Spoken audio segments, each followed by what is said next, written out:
Welcome back to the Matter of Facts podcast on the Prepper Broadcasting Network. We talk prepping, guns, and politics every week on iTunes, Stitcher, and Spotify. Go check out our content at mwfpodcast.com on Facebook or Instagram. You can support us via Patreon or by checking out our affiliate partners. I'm your host, Phil Rabalais. Andrew and Nick are on the other side of the mic, and here's your show.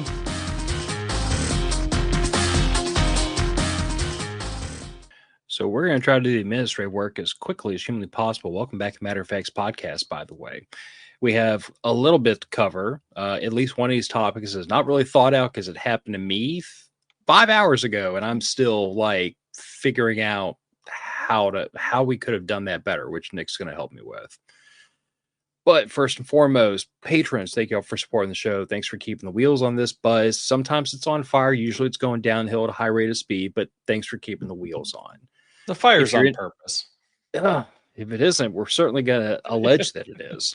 Right? Merch. If you're into hilarious t-shirts and 6 cents of humor, the merch is a good place to look. Those links are in the show description. And Cypress Survivalist, March 8th, Southeast Louisiana, in the vicinity of Mandeville. If you're into preparedness, if you would like to meet yours truly and my wife and my brother-in-law and my sister who are members of Cypress Survivalist, if you want an in-person dose of a lot of the things we talk about in the show, y'all should look that up. Those links are also in the show description. That's 2 minutes dead. That's the fastest we've ever done admin work. I'm getting better at this. It's a new record. You are. Congratulations. Well, yeah, I just have to not talk as much, which is the tricky part for me. That's fine. So you said you wanted to talk about news. What's and the question mark is purposeful because I don't know if it really is news that California is insane, but here is yet another example of California's insanity, and it does apply to this show.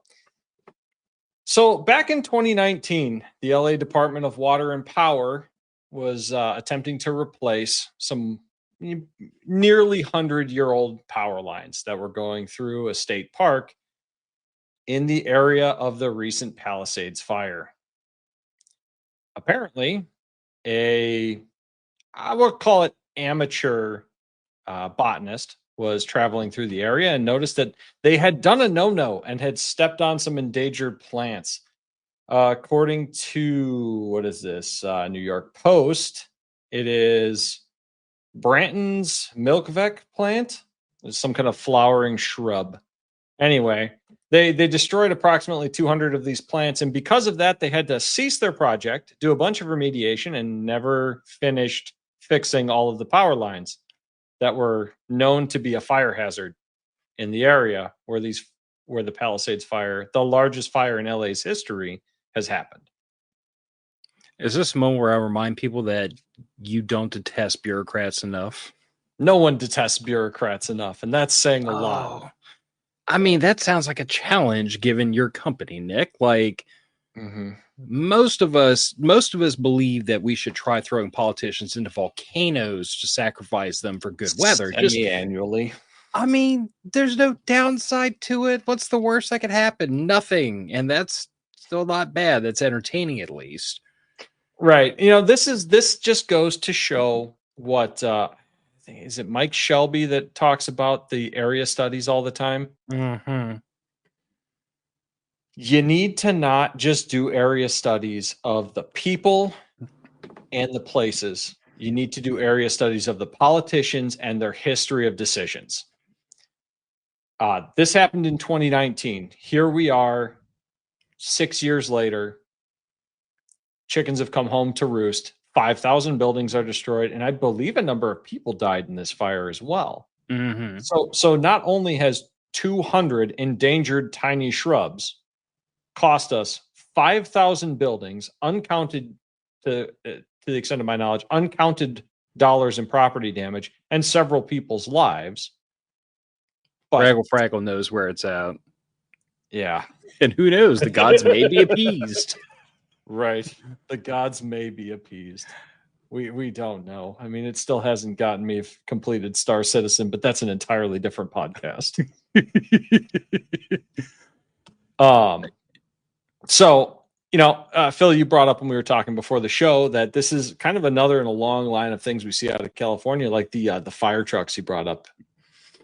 Yeah, apparently another state donated a number of fire trucks to the to the effort. And apparently those fire trucks got detoured for mandatory emissions testing before being allowed to go and fight the fire.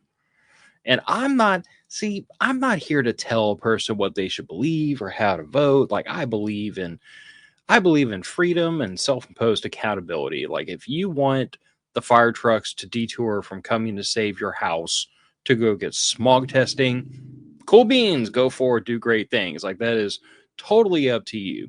However, if ever there is a fire threatening my house and a politician stops those trucks for any reason at all, I'm going to be annoyed. I could So understand them stopping them if there was a danger to life. you'd like a fire? Well, sure, yeah, but I mean, you could sometimes you got to stop fire trucks because stupid people won't get their cars out of the way.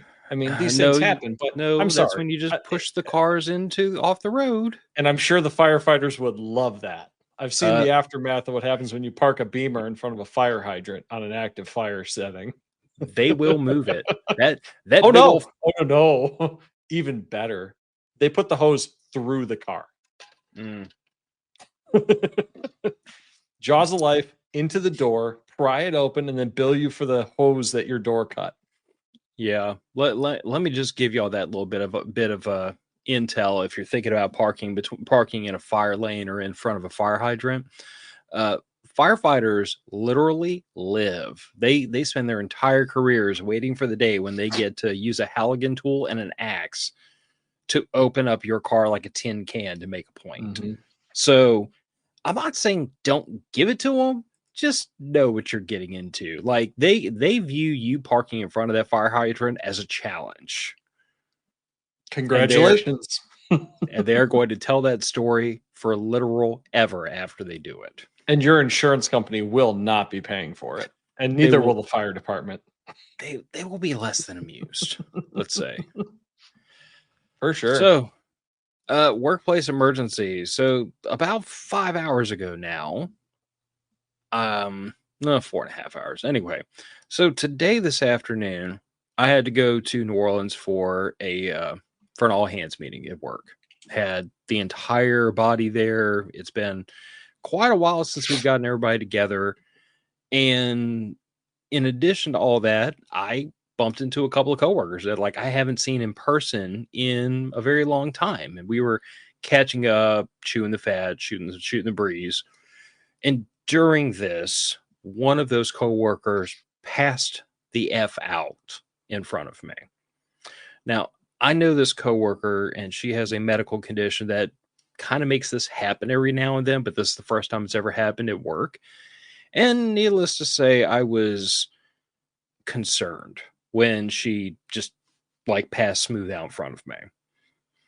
But as I was talking to Nick about the situation and what we did, how we reacted, and like how coworkers of mine that were involved reacted, I thought it merited a discussion because I can't imagine that a workplace incident that requires immediate action is that far out of bounds for the average person. Like if you work long enough, Absolutely. sooner or later you're going to have an incident at work that requires some immediate action. Yeah, be it an accident or just a medical emergency like you had today. I mean, I work in manufacturing. The equipment is dangerous. People can get hurt. People do All get right. hurt. People do. Usually due to their own carelessness. Yeah.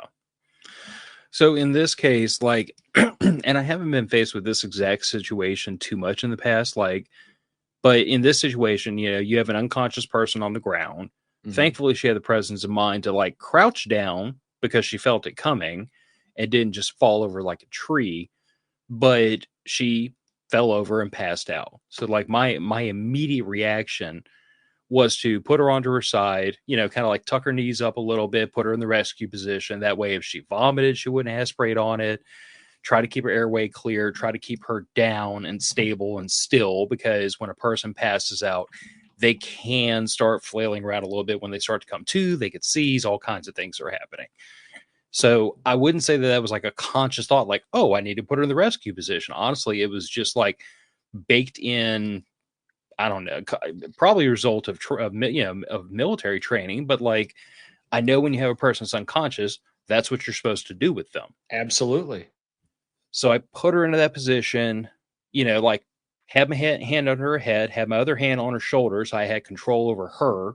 Uh, at this moment, a friend of mine who was with me immediately called to somebody else and said, "You call 911 or call EMS," which is one thing that has been impressed upon me. And for the sake of discussion, my friend who was there, the third friend in this discussion, is also a military veteran. He's an Air Force vet. So Okay. I know that there's those overlaps in our medical training. Like we both come from the military Absolutely. perspective.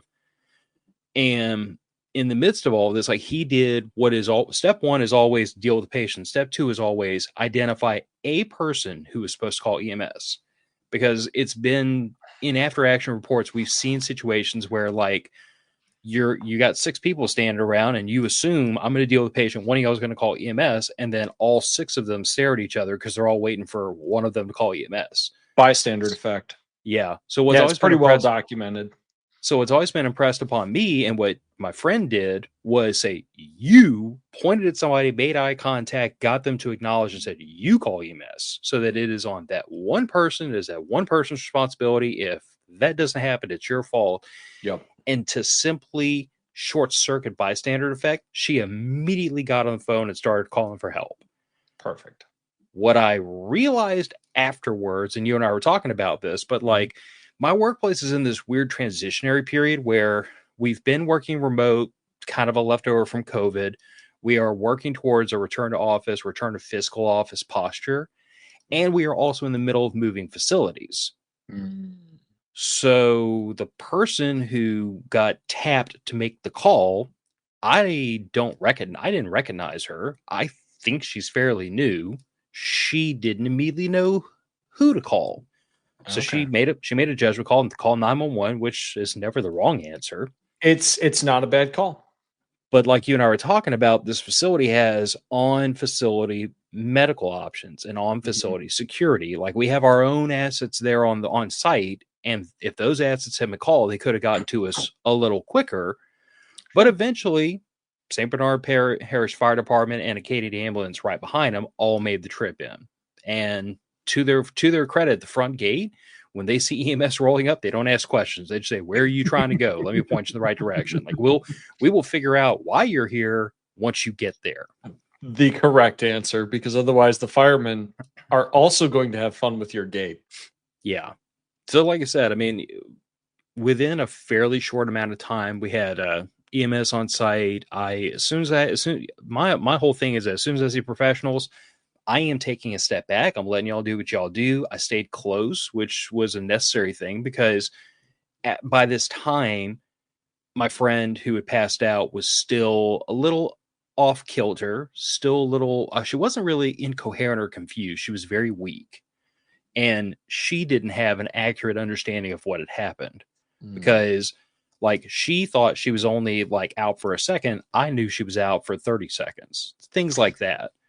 Yeah, that makes sense. So, like, the one thing I could tell y'all is that in an emergency situation, like, to me, the priorities are deal with the immediate patients, render aid, and turn on your memory recorder, because everything that happened is going to be pertinent at some point.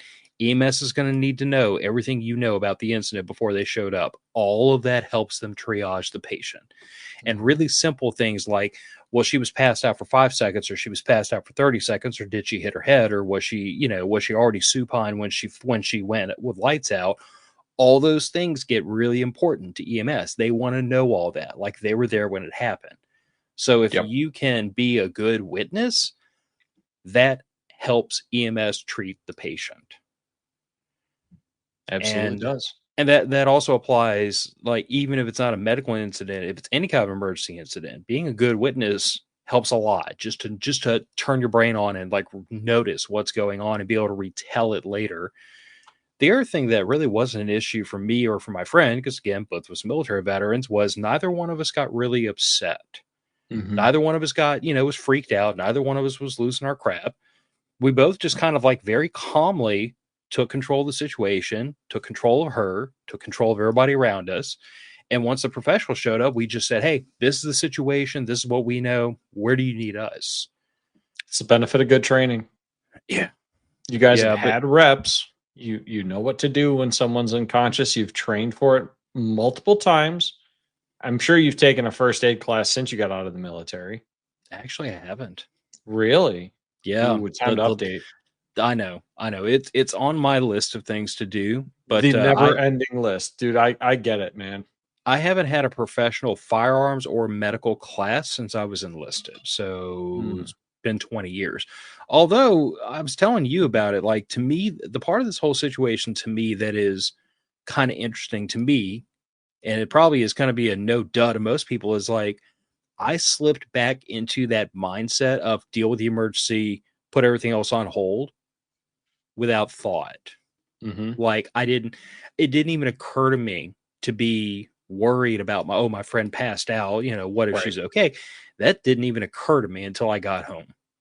It wasn't Hmm. until she was dealt with, she was home with her husband. Every decision I made from the moment she said, I don't feel good until I came home after the whole thing was dealt with was pure autopilot. It wasn't conscious thought. It was this needs to happen, go step A, step B, step C, step D. And then somewhere down the line, I got to, oh, Jesus, I really would love a bourbon and Coke and to sit here for 5 minutes in the quiet. Yep. But that's exactly what I was referencing earlier. That is what happens when you get good, consistent training and you can process that training fully. I mean, if you don't have the training, it's just like not understanding how a tool works. Your brain doesn't see the object as a tool until it knows how that thing works and knows what it does. So, you know, No, I mean, good it makes argument for getting complete trained. sense. No, it makes complete sense. I mean, quite frankly, the end result of this situation is while it is fresh on people's mind, I am probably going to see if I can't lean on senior leadership about because I know at some point several years back we had following an active shooter training, we got some advice from the instructor that did not get utilized that he Mm. consider hosting a stop the bleed class at our facility and admit 5 to 10% of the staff. Sure. Like that was the instructor's position was you don't need a single person with a medical bag.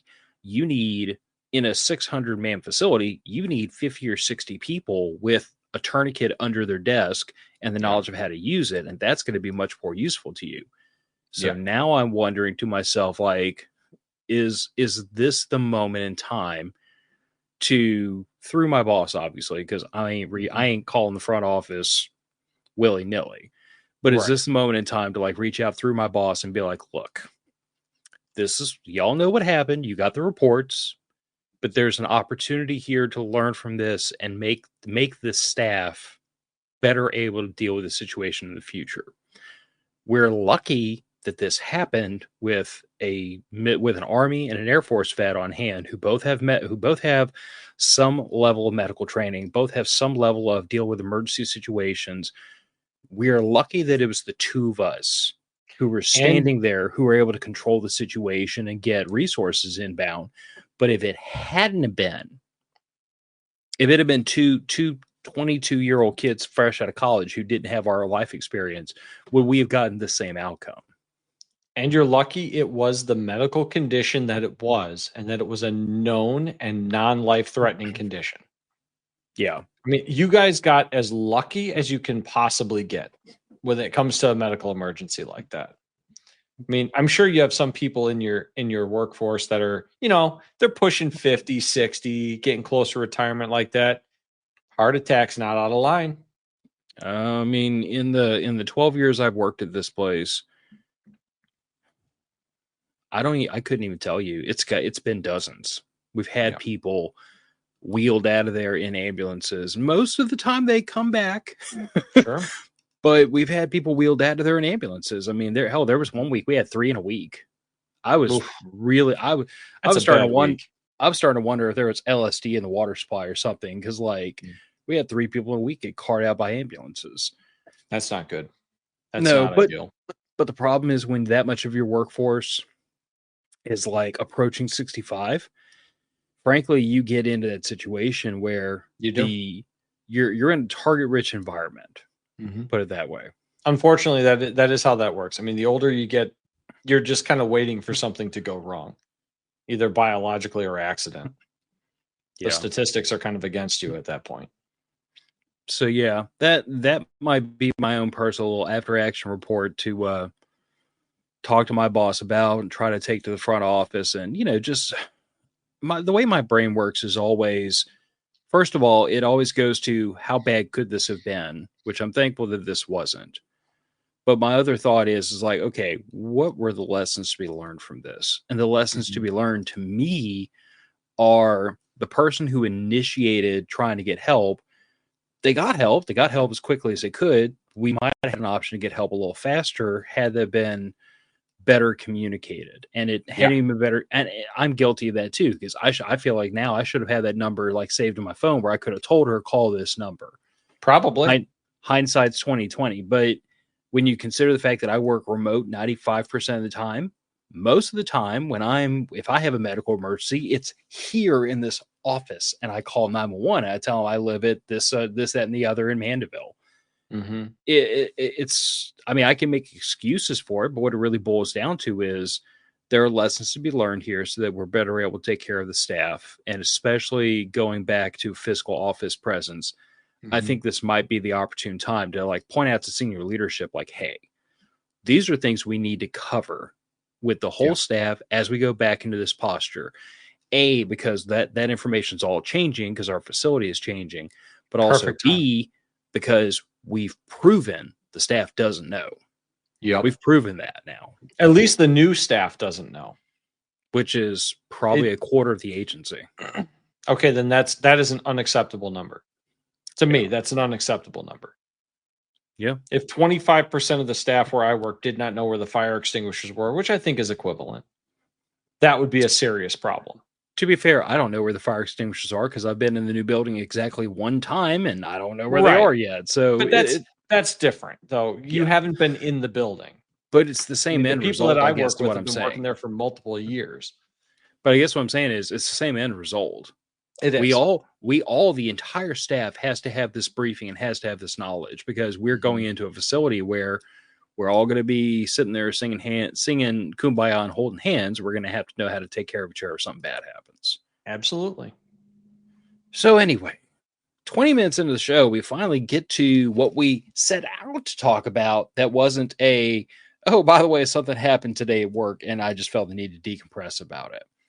So I cannot do this is my Boomstick impression. I'm not even going to try. Like, I might have attempted yesterday, but after the afternoon I've had, this is the best you get as a banner and this is my Boomstick. And if you don't know where that quote's from, you lived an awful sheltered childhood, and I'm disappointed in your parents. You should watch Army of Darkness with your spouse or yourself if you don't have a spouse. Watch the entire Evil Dead series. They are just true. Peak terrible horror movies. There is a line where terrible turns into amazing, though, which is about where an art piece. It is an art piece. Come to think of it, I bet my wife has never seen Evil Dead. I have to rectify this immediately. That's gonna okay. So, but let me throw her daughter needs to watch Evil Dead. If I remember correctly, it's fairly child friendly. Let me throw my wife under the bus before we can get into this topic. My wife and I were talking about like awesome movies, and everything she was naming was like goofy chick flicks and crap that I'm never going to watch. And then I was like, yeah, well, you really can't call yourself a human being unless you've seen Blade Runner.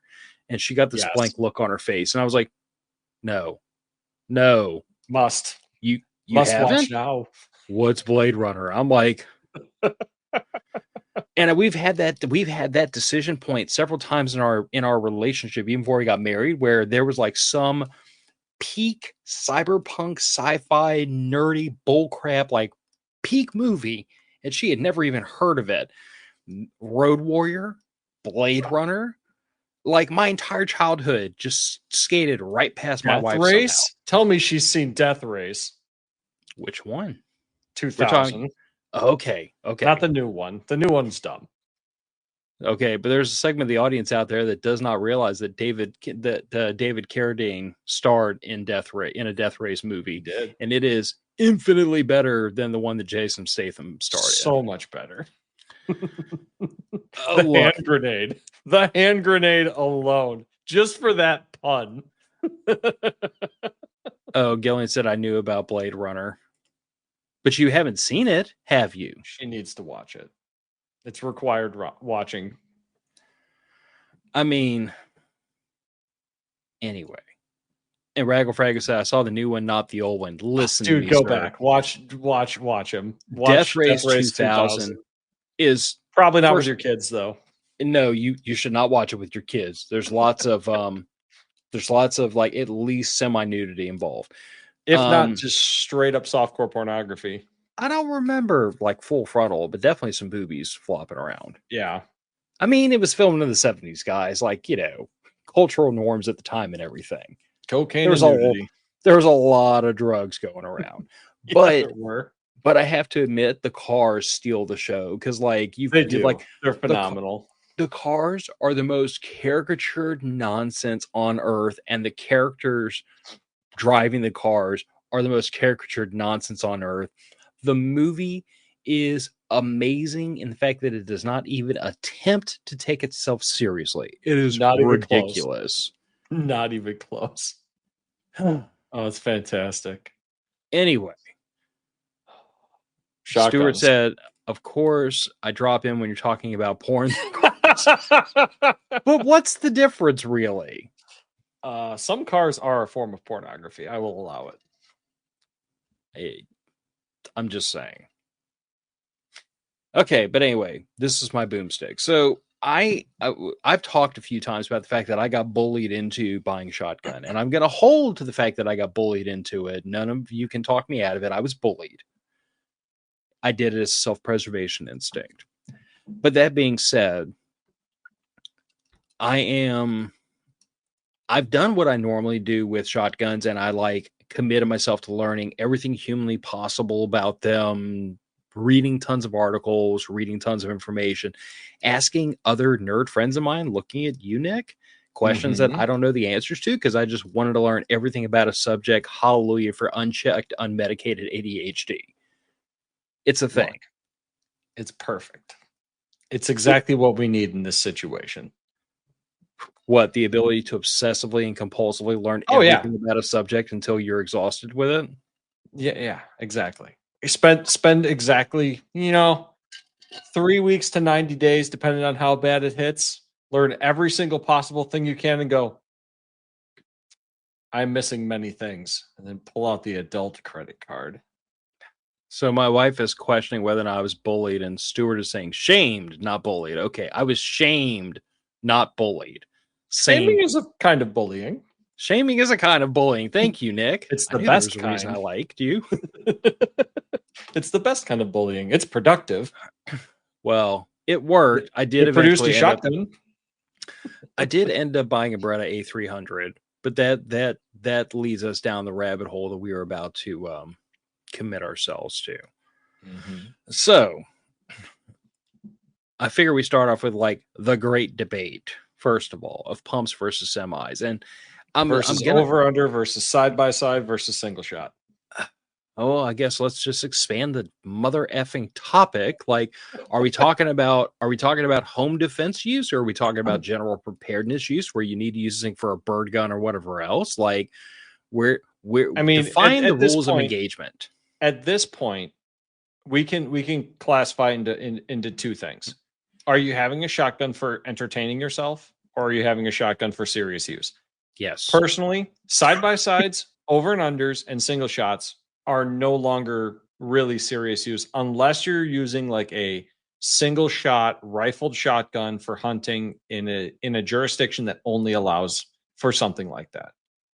Pumps and semi-auto shotguns have come to the point where they outclass most of the rest of that category. If you want to dress up as Doc Holliday in a full leather duster with a side-by-side, more power to you. I'll help you find the hat. Oh, Chappas. Yeah. Wasn't that in Stargate Atlantis too? Didn't Chappa have a hand in that? For the audio listeners, we have to read the comment. Draggle Fraggle said, "Don't forget Chiapa's 3-barrel atrocity." I'm kind of okay with it, to be perfectly honest. I'll allow it. It's cool. I'm wondering it looks why great. I'm wondering why they didn't make a 4-barrel one. Too heavy. The 3-barrel was already insanely heavy. Right. Yeah. Don't be a girl. Grow muscles. One of our. Come on, I could probably outlift you. Jeff brings up a good point. At that point, just buy a drilling. Exactly. If you're going to buy, Fair if point. you're in a restricted area and you can only buy one weapon, a drilling's not a bad way to go. Okay, there's a portion of the audience plus rifled barrel. I was about to say there's a portion of the audience that doesn't know what a drilling is, so we have to define terms. Look up Forgotten Weapons. There's plenty of drillings on that. Just look up Forgotten Weapons and just play it. Like, that whole channel is peak entertainment. True. Look, as far as the discussion, pumps versus semis, most semi-automatics, most modern semi-automatic shotguns now have gotten to the point where they perform as reliably as a pump action shotgun. And they remove part of the human error factor. Mm-hmm. Phil, I don't know how much you've shot a pump shotgun. I pretty much exclusively shot pump shotguns until I got my A300. What about you? I mean, I'd never touched a semi-auto before I got my A300, but I've also never been much of a shotgun person. So my shotgun experience has been pretty much constricted to, like, a buddy of mine saying, "Hey, let's go shoot some clays," or "Let's go goof off and shoot this abandoned car," or whatever, like. Yeah. So I've shot pump actions before. I've never owned seriously. One. I've never seriously trained with one. I've always been more of a rifle guy personally. The one downfall I found with pump action shotguns myself is when I'm under a time constraint, I have a tendency to short stroke a pump shotgun. That sounds like a personal problem.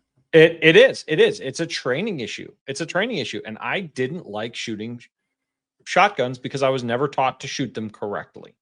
You missed the innuendo, but go ahead. Oh, I know. I let that one slide. Anyway, what you can create a pretty catastrophic malfunction if you short stroke your shotgun. If you do not complete the full rearward action, full forward action, you can jam up a pump shotgun pretty good. That's what usually tripped me up in 3-gun matches, the little bit that I did shoot them. You don't have that user error problem with semi-automatic shotguns. And I think if you've never owned a shotgun, if you've never shot a shotgun, I don't think there's a good reason to not buy a semi-auto. Semi-auto. Other than cost. Sure. Yeah, sure. But all things being equal, if budget allows for it, I would say a semi-auto. But the semi-autos, like your A300, what'd that run you? Tax title license, $1,100. Yeah, I think I was like $850 because I got a pretty good deal on mine. Yeah, I got trying to put a friend's kids through college deal. I wasn't complaining. Sure, yeah, you weren't looking for sales, but like I don't know what a Remington 870 Express even costs right now. Let's look at sticker price. I'm just waiting for you to see the stickers, like $600, $500. Pouring cars and short stroking, correct. You missed Warhammer and bourbon.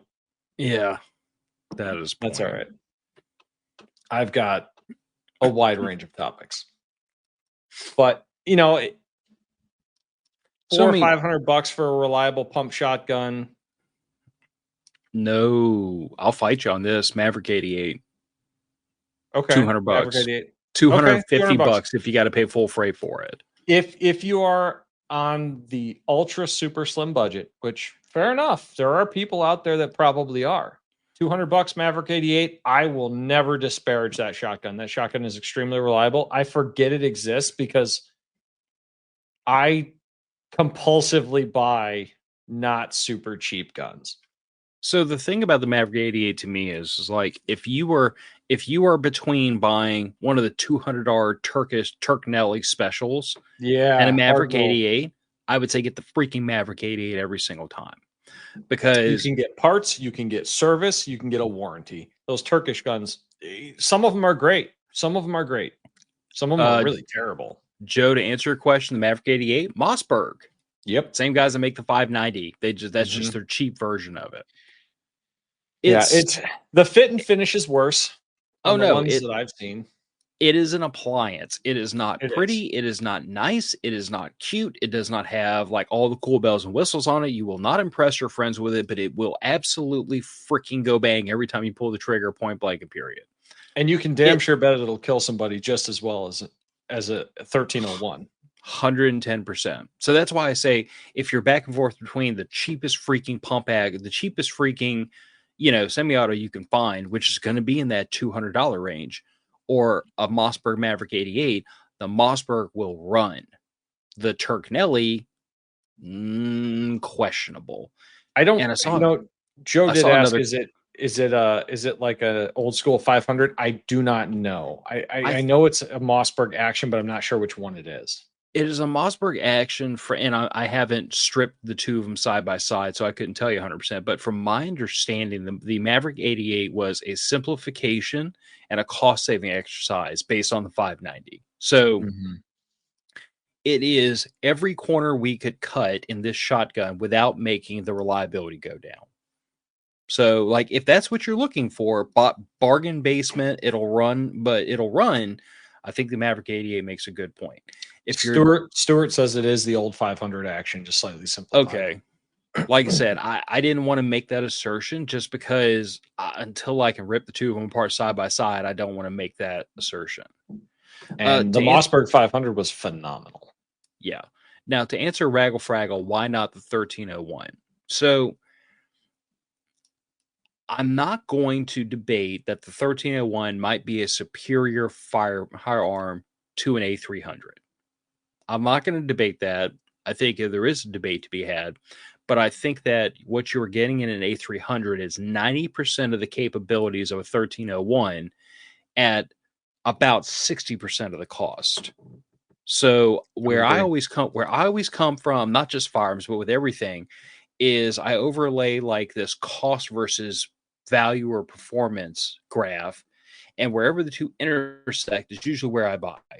I'm not going to spend a ton more money for a marginal increase in performance. I'm not going to sacrifice a lot of performance to save a couple of bucks. I look for the sweet spot in the middle where everything seems to make sense. And to me, the A300 is that. The limited experience I've had with it at this point, having only owned it for a couple of months, it has digested everything I have stuffed into it without complaint. It has never given me a bit of trouble. It is honestly softer shooting than I thought it was going to be, coming from pump action 12 gauges.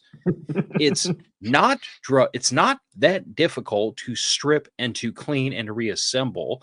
I really don't have a lot of issues with the A300. Raggle Fraggle said, I see a lot of the 1301 as aftermarket support, but here's my thing. Most of the stuff you can put on a 1301 also works on an A300. Except for the stock. Now, here's the thing. That's the big difference. And this is why I chose the A300 instead of 1301. I'm not mad at y'all. Not even disappointed. Personal preference. I detest pistol grip shotguns. Same. Detest them. Do not like them. Do not like how they feel to shoot. I like nothing about handling them whatsoever, and I have handled a fair bit of them. I don't like anything about them. It feels weird to me. Couldn't tell you why. Maybe a training scar. Maybe I'm just a FUD in the making. I don't know, and I don't care. I like nothing about pistol grip shotguns whatsoever. If you do, cool beans. I'm not mad at you. But I will never own one. And when you remove, I'd really like to put a pistol grip, stock on this shotgun from the equation. The A300 and the 1301 really stack up pretty closely against each other.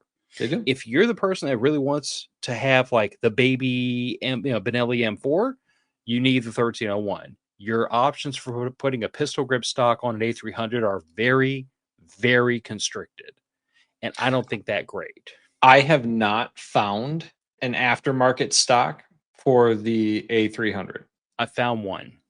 Okay. I could hunt it down again and show you and send you the link if you're really curious. I'm not looking for a pistol grip one. I'd like a stock that's a little more that feels a little more durable than the one that's on there. That is my one gripe Yeah. about the A300. And see, Other I than haven't. the placement of the sling swivel in the back, the sling stud location in the back, it's not great. No, I actually have some solutions for the sling swivel in the back, but I'll be honest, using the factory one that's on the toe of the stock, I really haven't had a lot of gripes. I mean, it's not optimal, but it works. It I does. get It works. It's like I said, it's a minor gripe that I will probably address at some point. But until then, I just had to change how tight I like to run my sling to make it work. So, yeah, but but you know, I insofar was as in a aftermarket go ahead. support for the A300, the truth of the matter is that like if you want to change the fore end, if you want to put a red dot on it, if you want to put a sling on it, if you want to put side saddle carriers, most of the things you would want to do to a 1301, you can do to an A300. Mhm. The number of things you can only do to a 1301 if you like to aftermarket modify your firearms that you cannot do to an A300 is a very, very narrow list. It is. So, And and performance wise, there is a slight edge to the 1301. The lock to 100, lock time on the blink action is faster. no It is. argument. But if you can't pull the trigger and hold on target well You and enough to I take advantage of it, can't. You and I so that, cannot at this point. yeah, I am not the illegitimate son of Jerry Mitchell as much as that bothers me. Right. That'd be great, especially with his ammo budget. My God. Yeah, But, the best part I is was in a that class with a bunch of guys running 1301s, two guys running Benellis, one guy running a trench gun. Andrew was running his 1301, and I was running my A300. There was not a single drill that I was falling behind on because of the gun. I was always the problem. but isn't it the way with like almost every class is that Sure. the so I when I was younger I used to autocross a lot, so a lot of like Mhm. my analogies come from the car world, but we always used to say that 90% of the problem is the loose nut behind the wheel. It's true. I mean, Yeah, if you get to the point where you are outrunning your A300, great. You've put in enough reps that shotgun has paid for itself. It doesn't owe you anything. Upgrade. But realistically, with the recoil on a 12 gauge, even if you're mitigating it correctly the way you should, using like a rip it or a push pull or however you want to whatever you want to call it, style recoil mitigation, you're probably not getting back on target before that action has fully cycled anyway. very unlikely, to be perfectly honest. I've All yet to right. outrun it. Ammo. So yeah, I was looking around to see if I actually had like a box of shotgun shells lying around, which I think they're all put away. I do have a case sitting over there, but I really don't feel like having to, pick it up and bring it over here. To quote a few different YouTube personalities and Trek, shotguns are a thinking man's gun. Number one, because of the low magazine capacity, and number two, ammo selection. Mm-hmm. You guys that are in the Patreon group, you saw that I just recently got a couple of big boxes. In fact, it filled the backseat of my pickup full of mixed miscellaneous ammunition for shotguns. And I'm pretty sure I said F you. You Just, did. You were a little upset with me. To be fair, though, like 300 rounds of that was like 3-inch plus magnums that I cannot shoot. So those are getting sent down the river to somebody else I know who really hates themselves. that's not the rule. That means you're obligated to buy a new firearm. No, You know I this. found a home for them before the 7-day window. Okay, I'll give you that. But no, eventually I will probably sort that out. But look, I have no use for a 3-inch shotgun. I really don't. I know people that own Now, 3-inch shotguns that use them. Now, yeah, give it time. But no, shotguns. The great thing about shotguns is the variety of ammunition. I mean, you can have stuff like this. This is a 1-ounce slug, so a solid 1-ounce lead projectile. Winchester surplus military overrun 0.9 pellet. have you shot any of that out of your A300 yet? Shockingly consistent. Isn't Shockingly it though? consistent. At 7 yards, everything was in the 8 ring on a standard IPSC torso target, which For those of you that don't know, it's like, figure like what's your plate spread in your armor. So like a 10-inch diameter circle, which, yes, no, you could argue that that's bad, but I don't have a 7-yard distance in my house where I will be using my home defense shotgun for home defense. If I am shooting at someone outside of the house, that's what this different round is for. That's another 1 ounce slug. So, as a point of order, I paced off my house. Mm-hmm. The distance from my bedroom to my front door is 7 yards. Perfect. And my A300 likes those Winchester milsurps better than yours does because it'll keep all those pellets in a 9 ring at that range. Really? Interesting. Now, the longest shot I could possibly take in my house from my bedroom to my refrigerator is just shy of 15 yards. And at that range, it'll still keep all 9 of those pellets in the 7 ring. That's worthwhile. So this is part of the reason why, like, again, admittedly, being very ignorant and owing to a lot of tutelage from you and from other patrons who know more about shotguns than I do, I started really digging into this idea of like the shotgun is a payload delivery system. The ammunition is what allows you to kind of like make this thing meet all these different needs. Yep. And I got really hyper focused on, okay, real world examples. What are the distances in my house?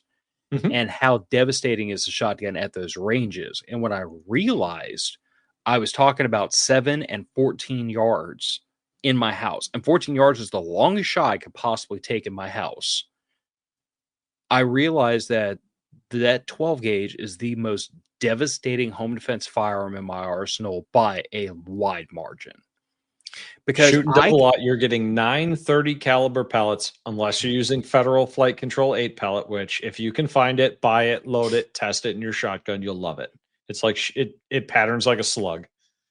930 caliber projectiles in one trigger pull. Trauma element, don't beat me to the punchline. So like that's been my observation is that at what I can say are home defense ranges, because I've measured my own house. 12 gauge, double odd, 9 pellet buckshot is going to put more anger onto a target than anything else I can bring into a fight. And this is from a guy who's been a rifle guy his entire life. And I can tell you that the payload delivery capabilities of a 12 gauge have impressed me so much that I could honestly say inside of a house, I might grab that 12 gauge before I grab anything else at this point. The only thing that I would say that makes an argument is you live in a state where suppressors can be had. I don't own any.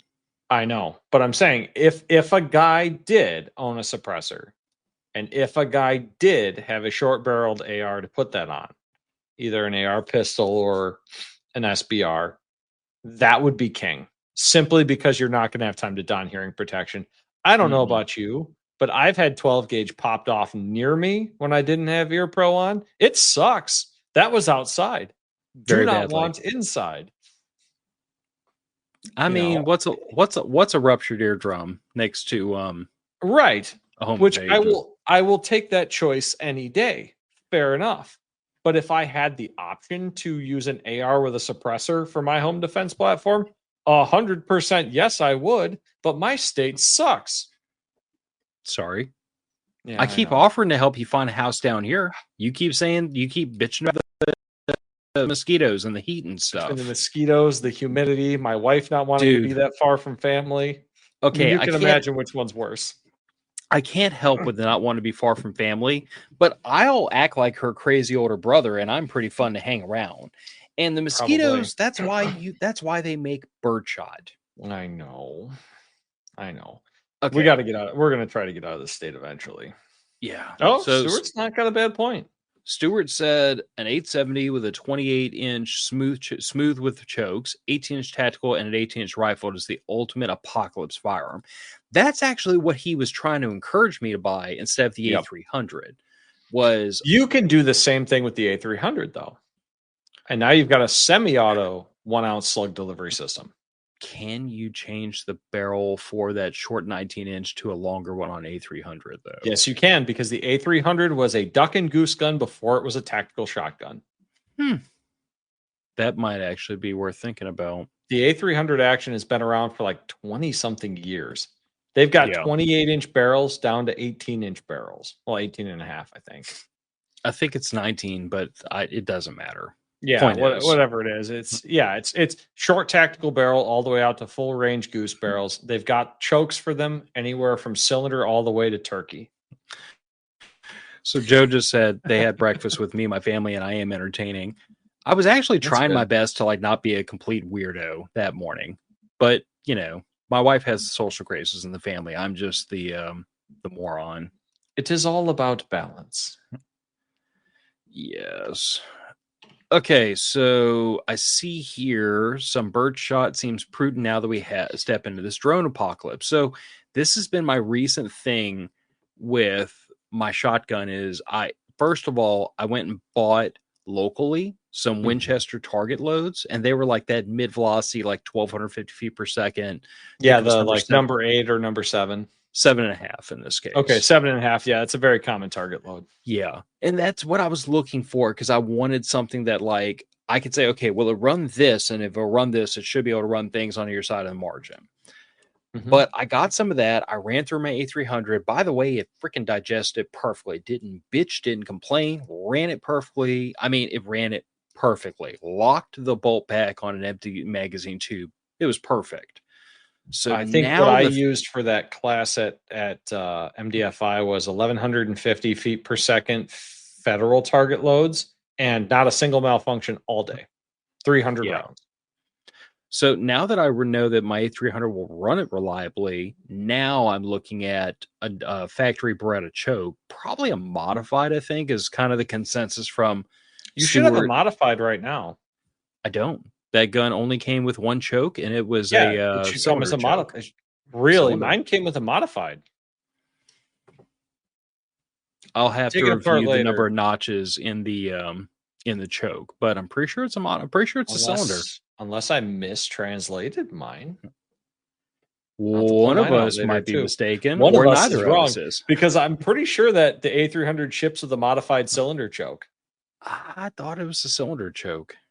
Yeah, well, either way, I mean, I would look at, I'm going to be buying a full choke kit for my A300. I'm going to be getting everything from cylinder to turkey. See, I really don't think I would use most of those chokes. I'm mostly, although, you know, maybe that would be a thing to do depending on cost, would just be to suck it up and buy the damn kit. It is cheaper to buy the kit than to buy onesie twosies.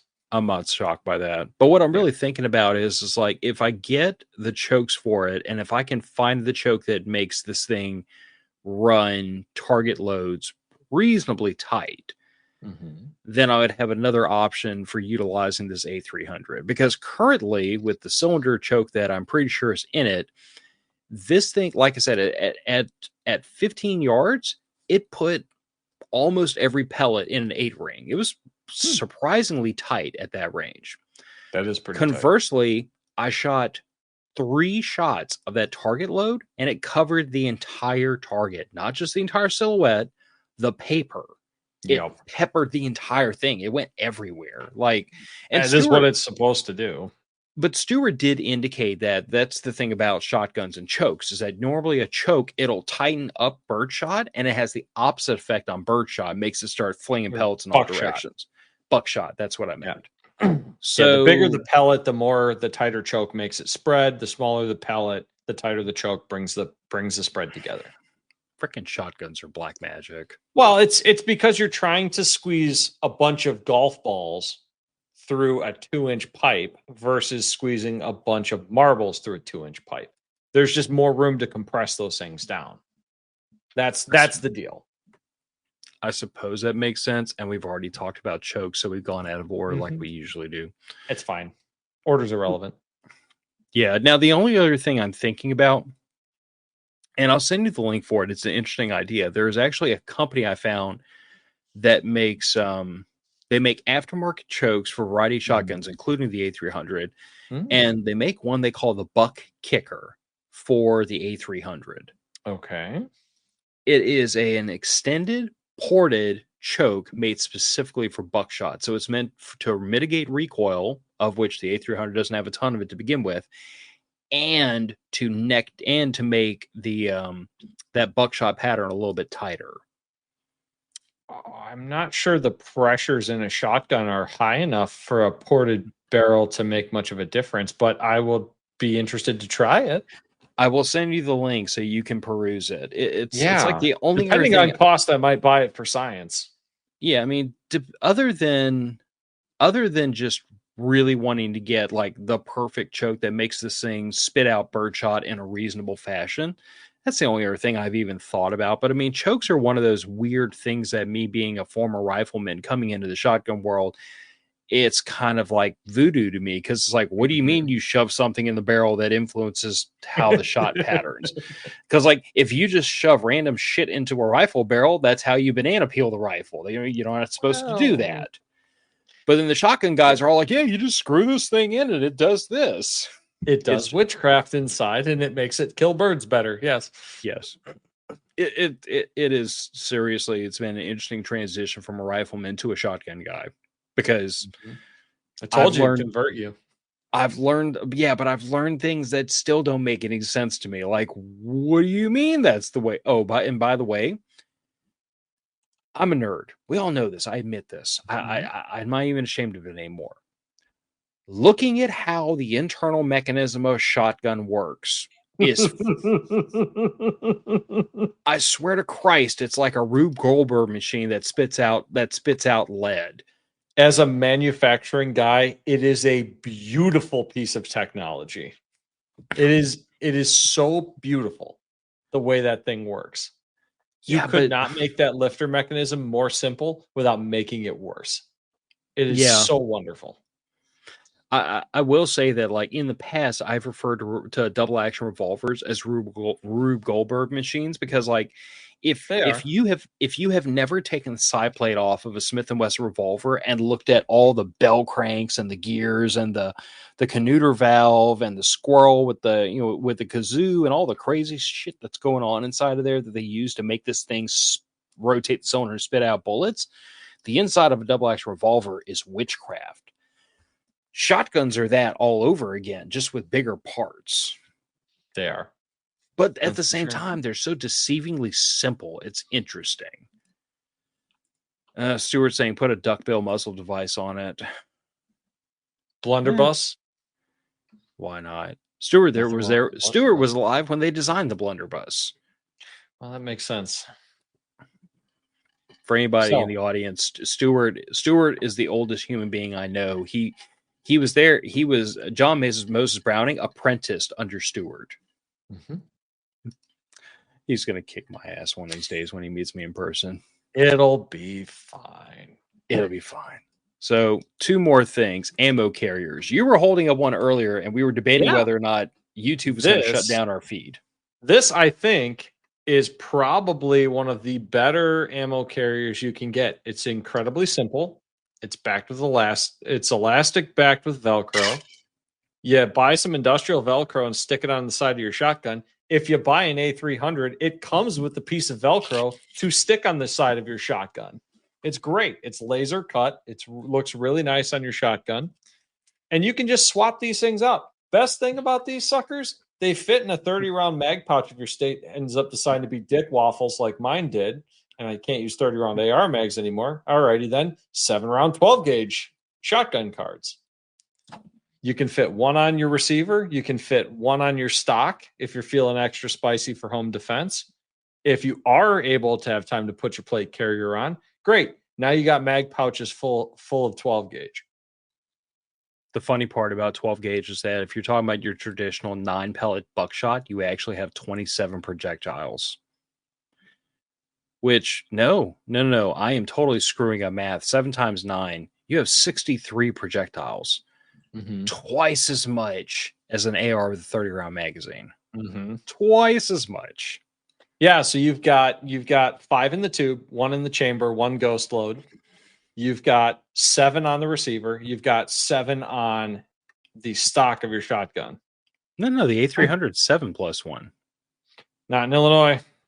Oh, you poor bastard. I didn't mean to rub that in. Oh, I know.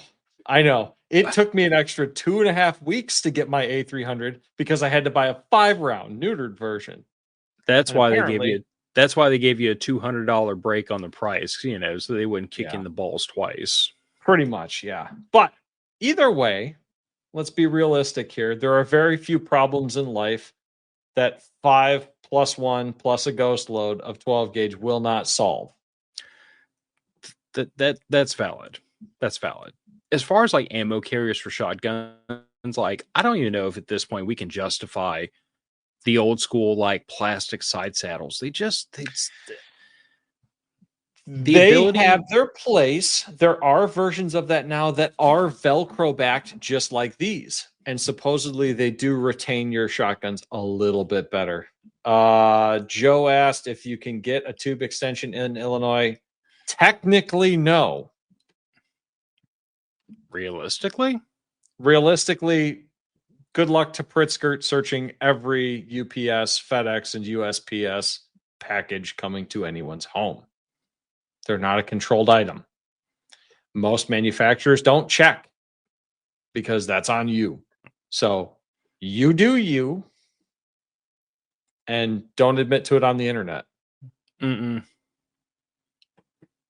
Never admit to anything on the internet. And so the very last thing, and this is where I return the favor for Nick participating in my shaming and bullying to force me I'm to more. get an A300. Red dots on shotguns are a war crime. They're the best kind of war crime. Dude, I'm gonna tell you that, like, and this has been like the final and the most recent addition to my A300 has been to go ahead and get a Scalar Works mount on it and put a Holosun 507 comp. I'm going to postulate for a moment, and I understand that there are people that have feelings about Holosuns. You like things that are made in America, and I'm not mad at you. I get it. But I'm going to suggest that the reticle system that Holosun has in that 507 comp, which if I remember correctly, is a 2 MOA dot with a 30 MOA circle around it. That is freaking tailor made for shotguns. It is so fast. It is so quick to freaking line up in that optic. And because of that 30 MOA dot, when you're bringing the shotgun back down at a recoil, your eye zeroes in on it so fast. Mm-hmm. Like red dots on shotguns are war crimes. Look, I've been saying it for years. Donut to death plus a center pip is the optimum red dot sight for a long arm.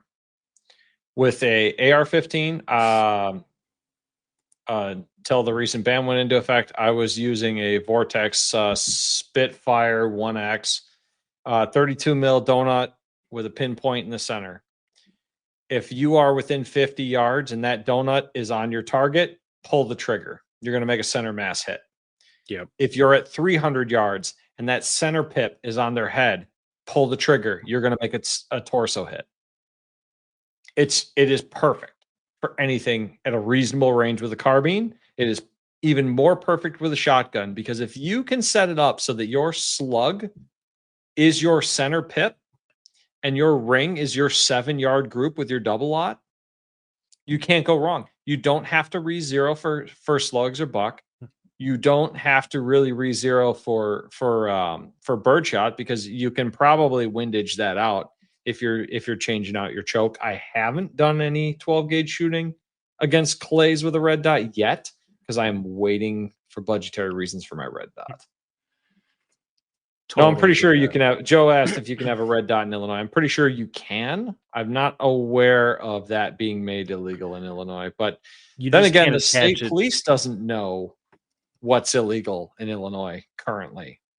That is a good point. They're not even sure how to enforce it or what to enforce. But I will say that the other pro to having a red dot on a shotgun is that what a red dot does that even I didn't really appreciate when I first started getting into red dots. But what a red dot does is it puts your aiming reticle and your target in the same plane of view, Mm-hmm. So or the No same plane of blurry rear focus. sight. So to me, like you can train yourself even with iron sights to shoot with both eyes open. difficult in my experience. It takes a lot of training, a lot of practice, because your eye and your brain are constantly fighting over what's supposed to be in focus. But with a red dot, you open up both your eyes and you just see this hovering red dot over your target.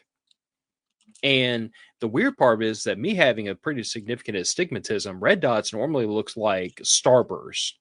And I just have to like know that the very center of that starburst is where the bullet's going to go and figure life out. Or the brightest part of that starburst is where the bullet's going to go, whether that's on center or not. But in this case, when I shoot with both eyes open with this red dot, with this shotgun, it looks perfectly clear when both my eyes are open. And I have not figured out why that is. An optometrist might know. All I know is that in practice at the range, I was able to have both eyes open, full field of view, because I'm using this little bitty, like an RMR style micro red dot with a really thin bezel, with a really big window that doesn't really obscure much. And I can see the entire range. And I just see this little circle and pip sitting there over my target. That's why I say red dots on shotguns are war crimes. I will be the first to admit that when I first got this shotgun, first took it out to the range with iron sights, the factory irons are good. They are really surprisingly good. They are plastic, which I'm not a fan of, and I will be replacing them with steel. On a defensive weapon, I do not accept plastic sights. And yet, in spite of that, how many police departments around the country have Glocks with plastic sights in them? How many police departments across the country have officers that can't hit a torso target under a time constraint? That's a different discussion. It's the same discussion. If we're going to talk about the performance of police departments and the equipment they use, we have to discuss the fact that the officers do not perform up to a level of a basic IDPA shooter.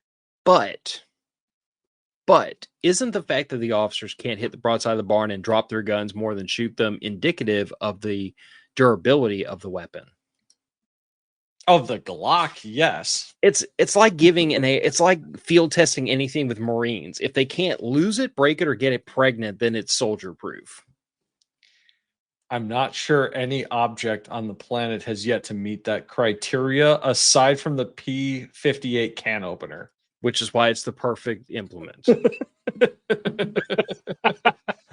Somebody out there is a Marine who is giggling because the rest of y'all who have your feelings hurt are not Marines. I grew up with a lot of Marines, and it is impossible to hurt their feelings because they weren't issued any. Right. The guy that gave me all that shotgun ammo, Marine.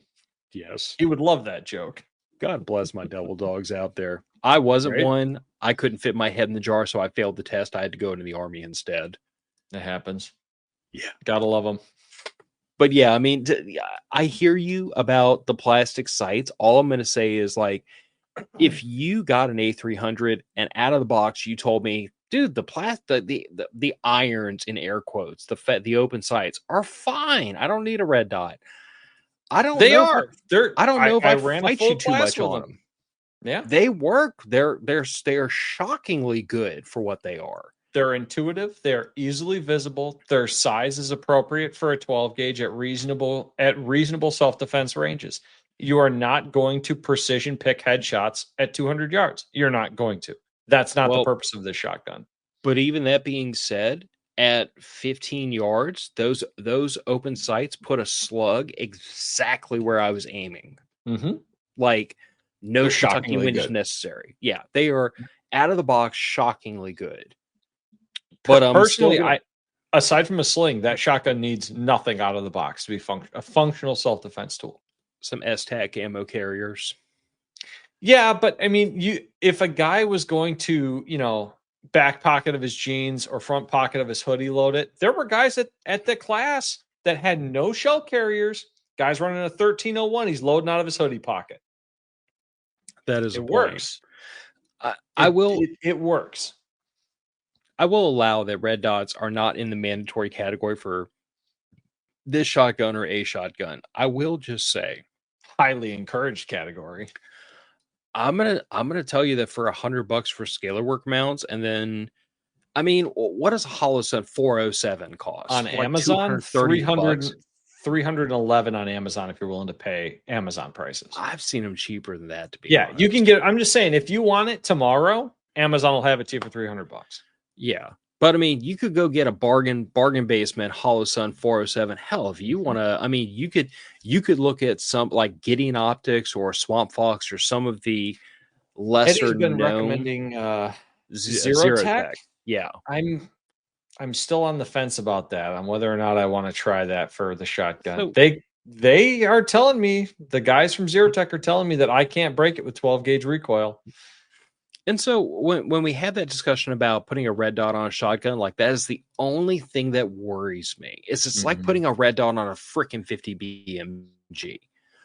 You're not talking about the same recoil forces, first of all, that like a 9mm handgun is going to induce with the slide going back and forth. And we are way out of pocket when we compare it to something like a 5.56 out of a 16-inch carbine. So like the recoil forces are so much more violent. I have trust issues with less than a certain quality level of a red dot. Put it that way. I think a Hollow Sun, a Trigicon, an Aim Point. I think any of those should be Vortex. Vortex. I haven't for their warranty, man. I have beaten the absolute piss out of my Vortex optics, and I have yet to have one fail. But battery hungry, yes, but having one fail, never. So the only concern I have, and this isn't personal, this is secondhand, but I have talked to a person that has, I can't remember which, what they call it, but it's like their version of an RMR. Yeah. I have heard secondhand that one does not have the durability that the rest of the Swamp Fox red dots have. Like it's possible. What I have back there on that AR is a Strike Fire 2, which is basically a copy of like an old Aim Point comp. And it's enormous. It's heavy. It uses a CR2 battery, which is the only thing in my entire inventory that takes that god awful thing. But it works, and it's taken a lot of beatings, so I can't complain too loudly. I don't know. I would just say that like whatever red dot you think about for a shotgun, just go into it understanding that you are going to torture test this optic because of the firearm you're putting it on, and choose accordingly. And I would say that be mindful of the reticle. I highly recommend the 30 to 32 MOA donut with the center pip. For shotguns, there's no reason to deviate from that. There's not really a huge benefit to going to a single dot, either large or small. It's not like a pistol. You know, it's nice to be able to pattern your shotgun and know that all of your pellets are going to be inside of that donut, whatever it is. Yeah. And I'll also say that, like, the one thing I can tell you is that no matter what red dot you think about putting on a shotgun, I've been super impressed with Scalar Works mount. Reptilia makes another good one, and there's a couple of others out there that I've heard of that seem to be well liked. I'll be honest, having put Scalar Works on my shotgun, that's the only one I'll recommend. So this might sound weird, but like I notice things when I talk about a product that like are outside of what the actual product is. And what really grabbed me about Scalar Works is, Nick, if you meet a person and you notice like their office is like hyper organized, everything's put away, everything's boxed up or pinned up, everything's labeled, you start to get a feeling for that person based on their workspace, right? Absolutely. When you open the Scalar Works box that mount comes in, every single thing is in its own individual package. Everything is labeled. Everything is stupid proof. The mount has the torch specs written on it. Oh, that's nice. So what I look at is, and if you read the instructions, it makes it almost freaking idiot proof. I appreciate the fact that I see obvious efforts made to make the process of installing this mount on your shotgun as painless as humanly possible. And that catches my attention. So like for that, I haven't handled a Reptilia. They probably make a fine product. Everybody tells me they do. But when I open up the box at Scalar Works and I see they include the Torx bits you need, they include all the screws. The screws already have Loctite applied to them. The Torx spec is written on the mount. All those things catch my attention. And I'm like, oh, you guys put some thought into making this dummy proof.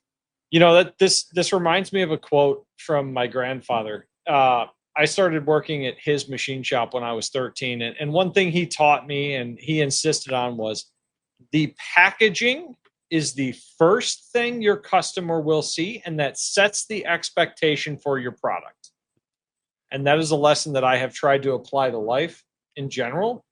You know, how you present yourself is the first thing that you are going to get as far as impression wise. And if you screw that up, you got ground to make up. But if you do it well, that can assist you. Now, Joe brings up a really good point. What is patterning a shotgun? What it is taking loads from your shotgun at a known range, a known distance, and firing them and seeing where the pellets fall. Phil's shotgun, using the Winchester ammo at 7 yards. What did you have, Phil? I kept all my rounds inside of a 9 ring on an IPSC target. On the exact same make and model of shotgun, with the exact same make and model of ammunition, I had them all in an 8 or a 7 ring, depending on the shot. That's a pretty significant difference. We have the same shotgun. We're shooting the same ammo. Mm-hmm. Shotguns are weird like that because you have a cluster of pellets that you're forcing down a barrel. So what you do is you buy a number of different ammos in the type you want, say double-aught buck. So I bought a bunch of this Winchester Military Overrun because it was cheap. It's double-aught. It's probably going to send. No problem. I've also got some Federal Flight Control 8 pellet on the way. I've got some Federal Flight Control, some regular 9 pellet on the way. What's up? You and I need to talk about that Federal 8 pellet. It's magic.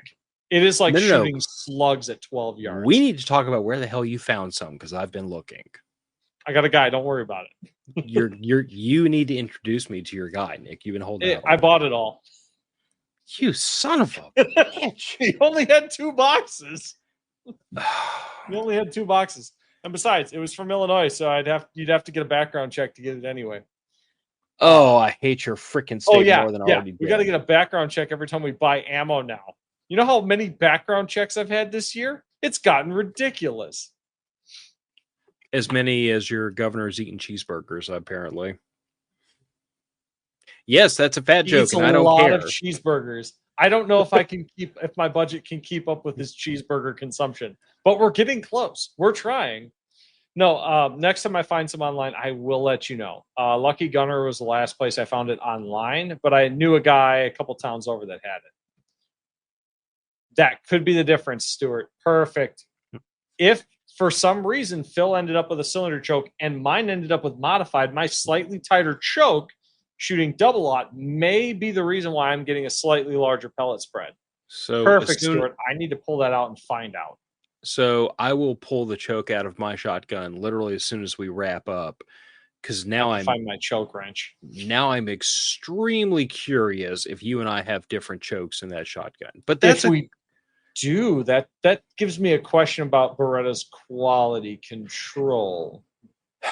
I wonder, and it may be the difference of 5 tube and Ultima Patrol 7 tube, because it's technically 2 different models of shotgun. That's what I'm wondering. Because I mean, like, I don't know. Like, I'm not trying to make excuses for Beretta, but maybe that is the difference. It could be the difference. I don't know. But I am very curious, because I thought I had a cylinder choke in mind, but now we're gonna go.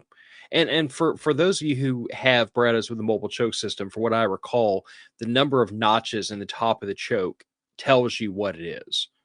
But having had mine out of the shotgun once or twice, it doesn't look like it's necking much down. So I don't know. I'll pull it out and I'll let you know, Nick.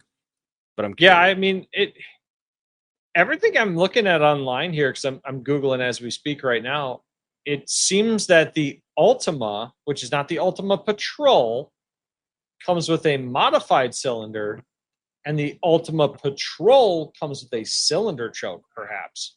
And I have an Ultima Patrol. And I have an Ultima. The difference is the 2-round mag tube extension. Oh, we might have just uncovered it. But yeah, dude, That could be it. I will, when I find my choke wrench. It is in my safe somewhere. It is a big safe. I keep mine with all my cleaning supplies on my workbench. Seemed like a good place to keep it. Probably wise. I just stuck it in my safe because this is my first shotgun with an interchangeable choke. So I didn't know what to do with it. Mm-hmm. But yeah, I'm very curious what choke is in your shotgun, because if that's the case, then I need a cylinder. A cylinder choke might be all you need to tighten up your barrel a little bit. I mean, and if that means this 500 rounds of Winchester military overrun can put me in a like 6-inch pattern, that'd be very, very nice. I mean, like I said, that's every shotgun pattern's differently. What I can tell you is that mine seems pretty consistent, 1 inch per yard, but that's not a very common. But that's not a hard fast rule, because it didn't make a 15-inch circle at 15 yards. It was smaller than that. So yeah, that I gotta admit, this Winchester milsurp that I got, and by the way, I overran you and I got 3 cases of it. I've shot a couple of boxes, but it's like, what, 65 cents a shell for a 9-pellet double-aught buck. It's hard to argue. It's so freaking economical. Like, once I got the first case and I ran it through my gun and my gun seemed to like it, I was like, yes, my one paycheck thing to notice, is going to be upset. Some of it is steel cup instead of brass. Yeah. So you're not going to be able to reload it if you are a shotgun reloading guy, and be cautious of moisture.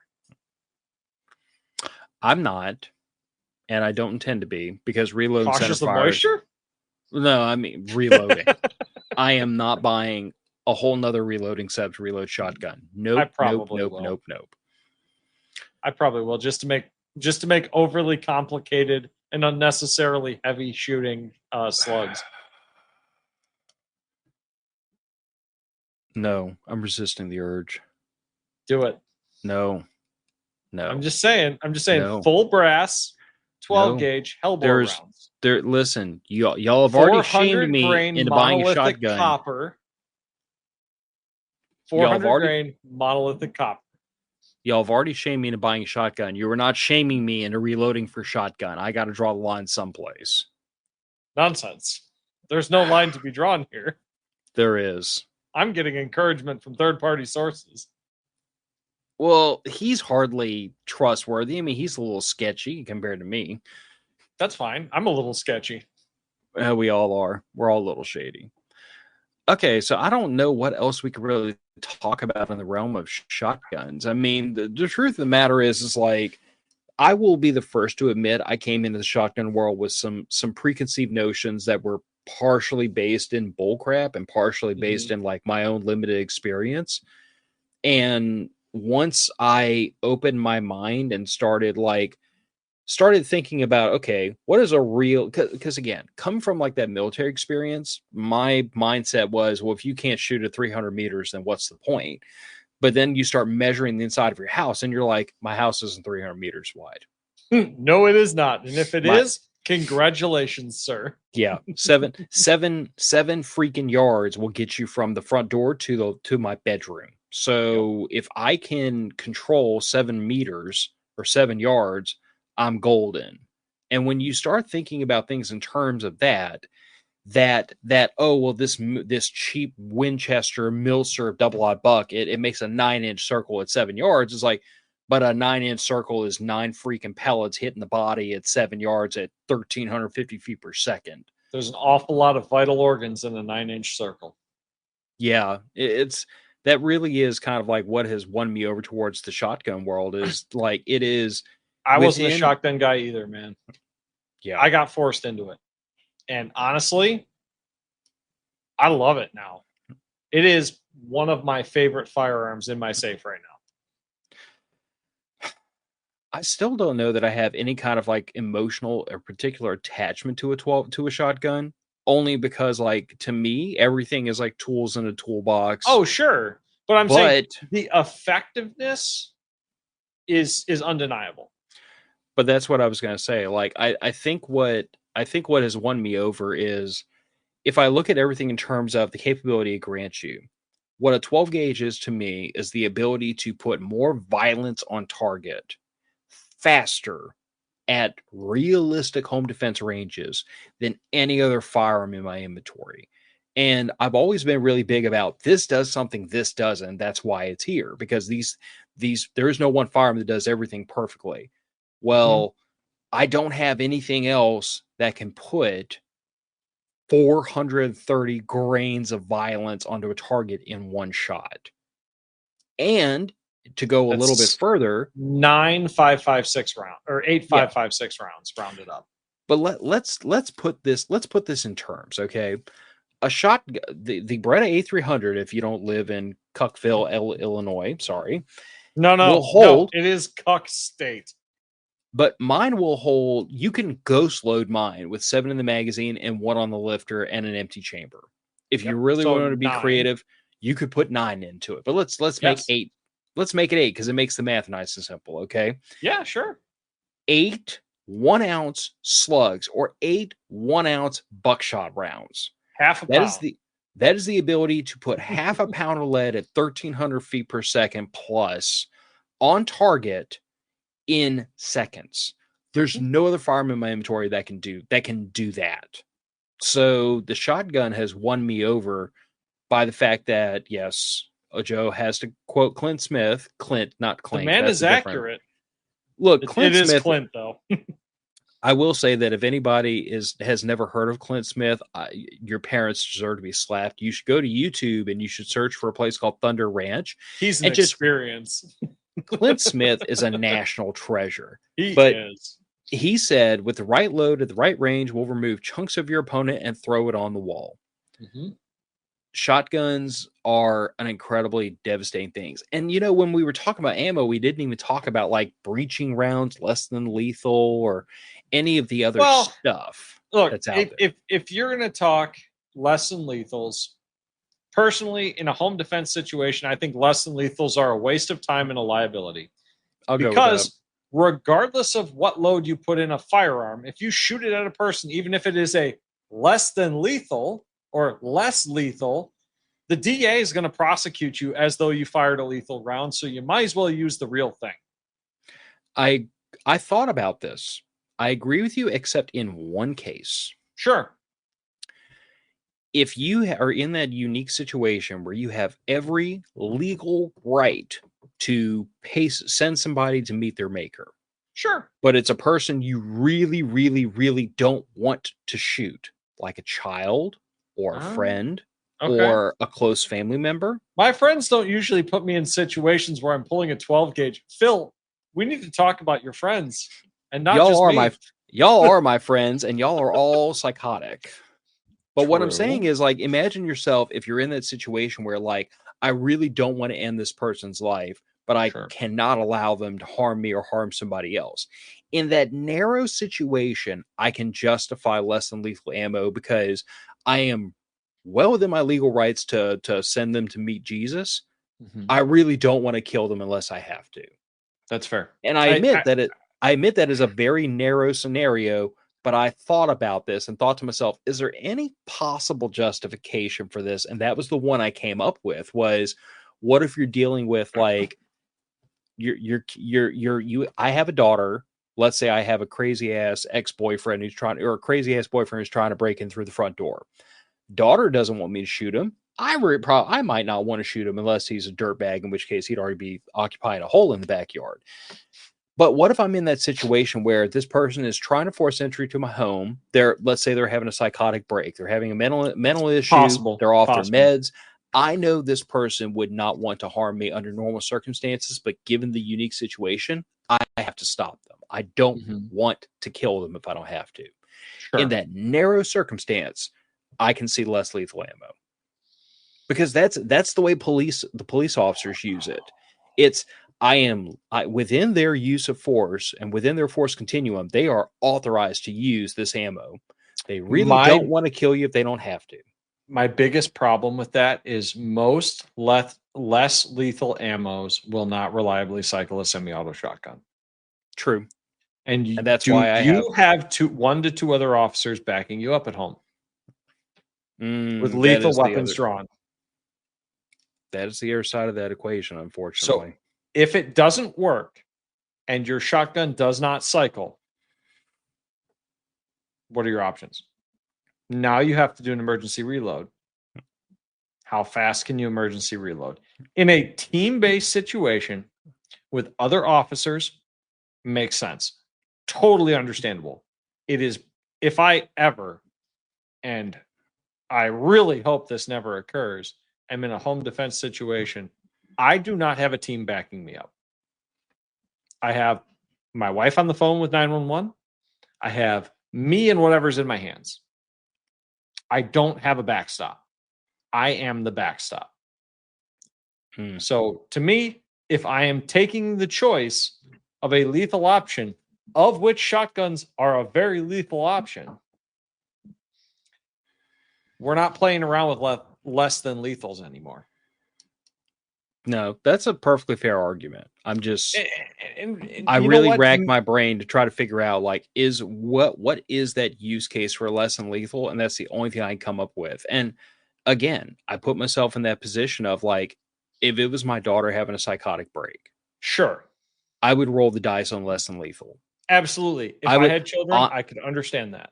honestly, I would probably roll the dice on trying to subdue her with my bare hands and not even have to use the shotgun. Like, I would figure out, I would be willing to put myself at risk of substantial harm to not have to end her life. Yeah. So I agree. But at that point, I'm not a father. Yeah. I'm not. I don't have children. If I did, I can understand that. But at that point, I probably am not grabbing a shotgun. I am probably going to go hands on.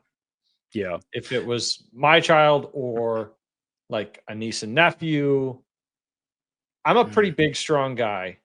I don't like most of my nieces and nephews that much. Yeah, I know, but I don't have any of those either. The only one that's on the way has not been born yet, so I'm pretty sure I can overpower a fetus. Yeah, pretty sure. Pretty sure. I'm a pretty big guy. I lift heavy things a lot.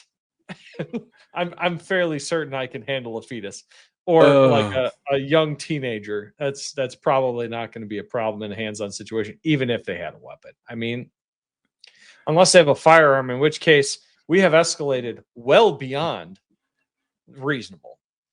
You know. Before we walk this one out, this is another good one. Is a loose bull in the yard you want to drive off? Yeah, I mean, that's if fair. nothing else, use less lethal for animal control, where you just need something to get the hell out of your yard without killing it. That is, I did not think of animal control. That is very reasonable because there are very few animals that when you whack them with something aren't going to run off. Yep. All right. Well, I guess let's go ahead and start working this one out the door. I mean, we could sit here for another half an hour and think of what we missed when it comes to shotguns. I mean, I feel like it's a big topic. Not many things. The spread's pretty good. Yeah. But I do want to find somebody we can bring on to like talk the topic a little bit that has a bit more experience. I just like what has captivated me about shotguns is that it's the ability to put see, I haven't taken a professional shotgun class. You have. To me, I have. It is 110% the payload delivery capability of a 12 gauge relative to a variety of firearms I've handled, most of which I can't play with anymore because, NFA tax stamps and government regulation, things like that. But the point remains, it's the ability to put more violence on target than anything else in my safe at very reasonable home defense ranges. It's an impressive payload delivery system that I've really taken to. I think that for the person out there that, especially if you live in a state where, like, frankly, you need to toss your politicians into a volcano because they keep passing gun control laws. But if you're in that place where, I don't want to give Uncle Joe his due, but that 12 gauge makes a hell of an argument. If you're in a place where an AR-15 can't. And I would say that I have both of those options available to me. I think at this point, if I didn't need to run night vision, I might grab the shotgun first. Single trigger pull efficacy in a home situation at home ranges, shotgun is probably going to be more lethal faster. Yeah. Fortunately or unfortunately, however you want to look at that, I try to decide on the most effective tool for the job in the least time possible. That's why I have a Sawzall for when I do demo work. And shotgun, it's awful hard to argue with a 1 ounce payload. It does seem to solve the argument. I mean, even if someone's wearing armor, the muzzle, the energy delivered on target is enough to at least make them question their life choices. Yeah. Anybody that wants to argue that, just Google backface deformation. Yeah. It ain't going to penetrate the armor. No, because it's going to make you miserable. But it's going to smash the armor up against things that aren't made of steel or ceramic. Put it that way. All right. Let's go ahead and punt this one out the door. Matter of Fact's podcast. This is my Boomstick. And if you haven't bought a shotgun yet, you should probably consider that.